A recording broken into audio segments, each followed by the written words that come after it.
Hello friends! Welcome to TAP channel. Yang here, and how is everyone doing today? We are shooting a topic that I'm particularly excited to talk about, and it is the DX340 MAX by iBasso.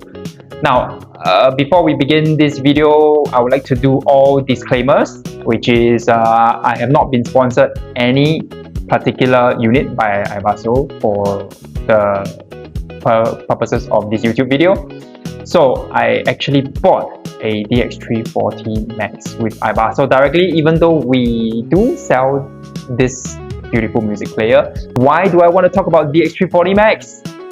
A couple of reasons. Number one is I really think that there are a number of features here that is worth talking about for people who, whether you have the music player or you don't.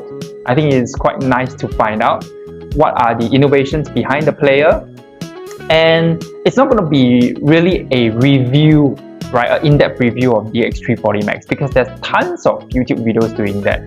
And Twister6 just dropped a very in-depth review of the DX340 MAX. So if you were looking for a review, you can go to these sites. They do a fantastic job. Now, what do we intend to do here then if it's not a review? So, you know, on the marketing material of iBasso, there are a lot of things mentioned, right? Number one, iBasso mentioned that there are, instead of 128 PWM decks, it brought it up to 160. And what do these numbers actually mean, right? Because it's important to know, right? They can tell you many things about how it's gotten better, and then there are also two volume knobs on the DX340 MAX. What are the technological innovations behind, and how does it tie into your listening experience? I think that is the most important part. So today we begin our first series down the line of explaining to audiences like all 5 years old can understand. At least we try, okay?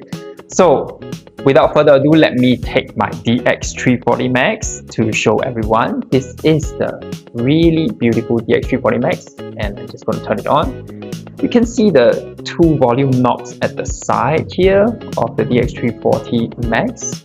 Okay, very beautiful player.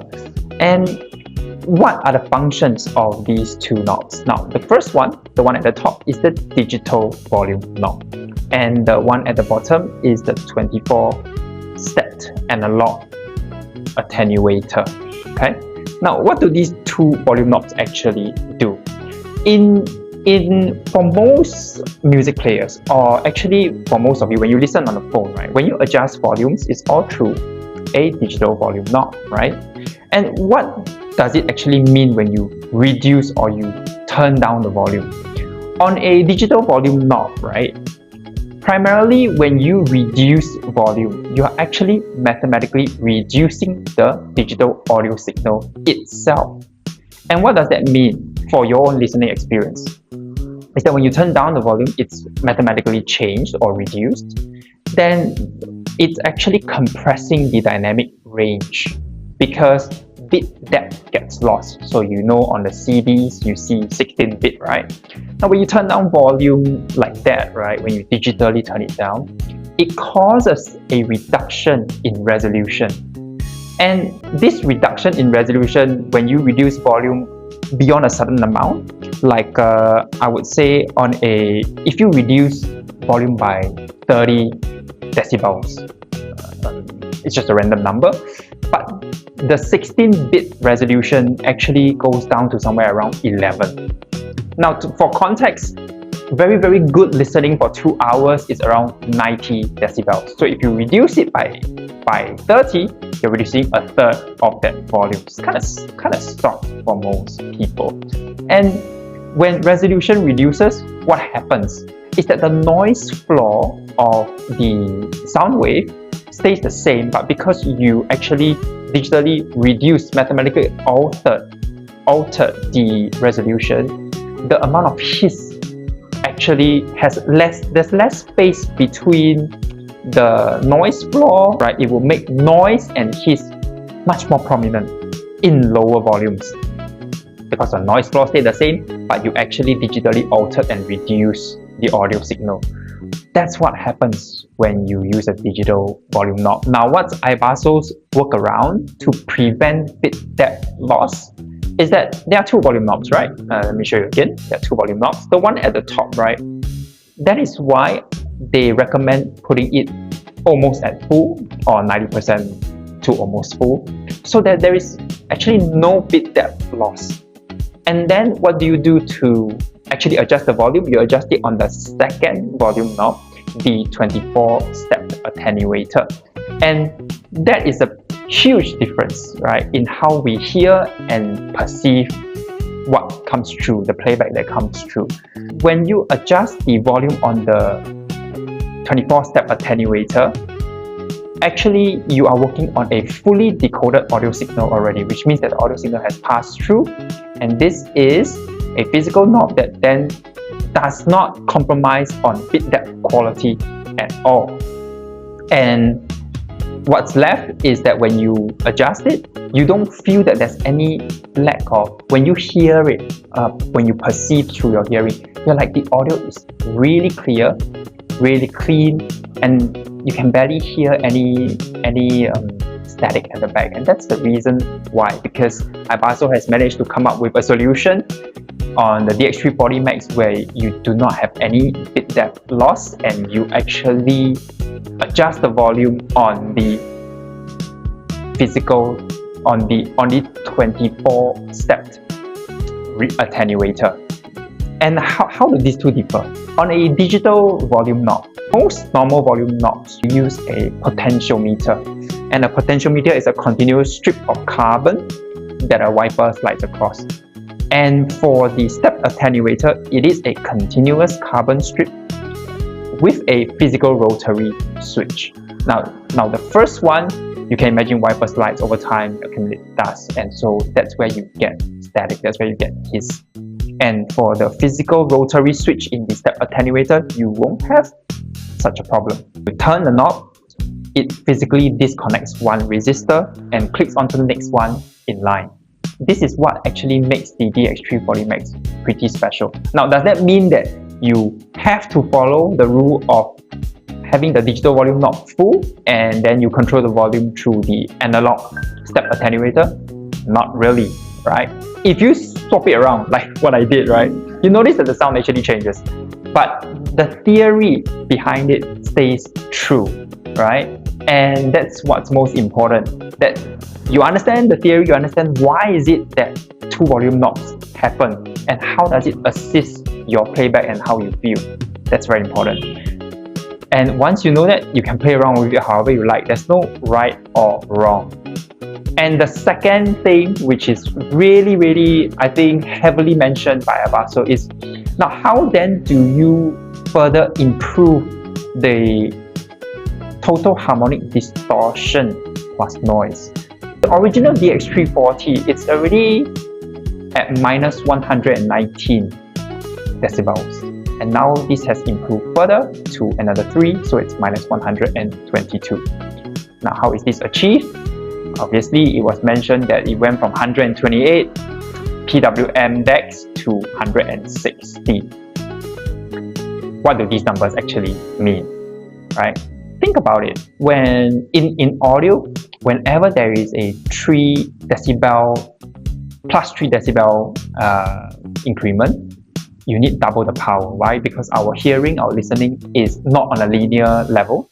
It's actually on a log scale, right? So in order to increase just 3 dB, you need substantially more power. In this case, actually mathematically, you do need twice. Now, at 119, minus 119 decibels, when you go further down to minus 122, because you increase the number of PWM decks in the DX340 MAX, what do these additional lowered 3 dB mean, right? So plus 3 dB more, you need double the power. You need even less, even 3 dB lower, technically it's not 50% because again it's a log basis. So it's actually a 41% improvement. What does this improvement then do?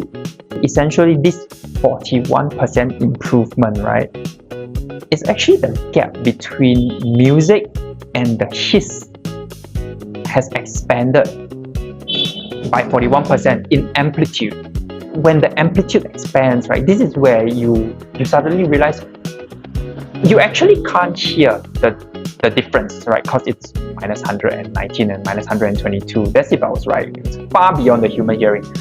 But what it does is that when the audio signal comes through, there is suddenly a lot more space, a lot more leeway to work with in the expanded dynamic range. Just 3 dB more, but it's actually a 41% improvement, right, between the music and the hiss. And this is really a massive achievement. In terms of your playback, what effect does it do? The effect is you get to then see, oh, how come my background is so much darker, so much quieter? And how come I can hear things that other music players in the same recording I don't get to hear? That is the magic in having additional leeway, additional distance between the loudest and the softest part of the audio signal.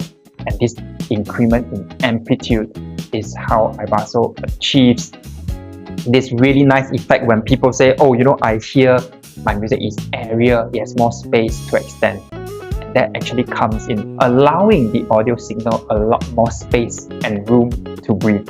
This is putting everything technical into a very simplified form and context for you to understand why your playback is sounding so much better. Now, what is the third part of the DX340 MAX that's quite interesting? Is that it actually has two separate circuits, or two batteries, right? Actually, there's a lot more batteries inside, but let's understand it as two separate battery circuits. Here you have the digital battery circuit, the normal USB-C. And this USB-C charges what controls the DX340 MAX electronically, which means it's the Bluetooth, the Wi-Fi, and all the UI things in the Android system. It has a separate channel, which is the DC in. And the DC in here, the separate channel, powers the amplifier stage. And why is there this separation? When it's isolated like that, analog audio circuit, right, gets isolated from the very noisy digital. There's a lot of digital noise from the main processor that is actually controlled by the normal USB-C battery that charges that digital circuit. So when you actually separate it, what do you get? You get a much cleaner, I think in terms of electrical noise, you get a further reduction, and therefore the DX340 MAX sounds so clean, sounds so transparent, so full. I really think in terms of high-end DAPs, iBasso has really outdone itself with the DX340 MAX. And anyone that has heard it can concur that there's almost nothing you can complain about the DX340 MAX. And there's a reason why I very, very quickly purchased one for myself, because this player has achieved a lot technologically, and what's important is what it has achieved technologically passed down to how we feel emotionally when we listen to our music playback. I think that's the most important thing. It can have the newest technological innovations, right? But ultimately, if it doesn't translate into good user experience, it doesn't translate into how we want our music to sound like, then it's of no point, right? And one last thing is the 12-volt DC in, right, for the DX340 MAX. Because of its separate battery circuit, right, it actually achieves something that hasn't been achieved in the industry. iBasso was awarded a national patent for it, where when you plug in the 12 volts adapter, the analog circuit charges at the same time, and you are meant to use it like that, where you get the super gain in and you can plug in your headphones. Now, for all kinds of DAPs, we always say please don't plug in the charger and listen at the same time.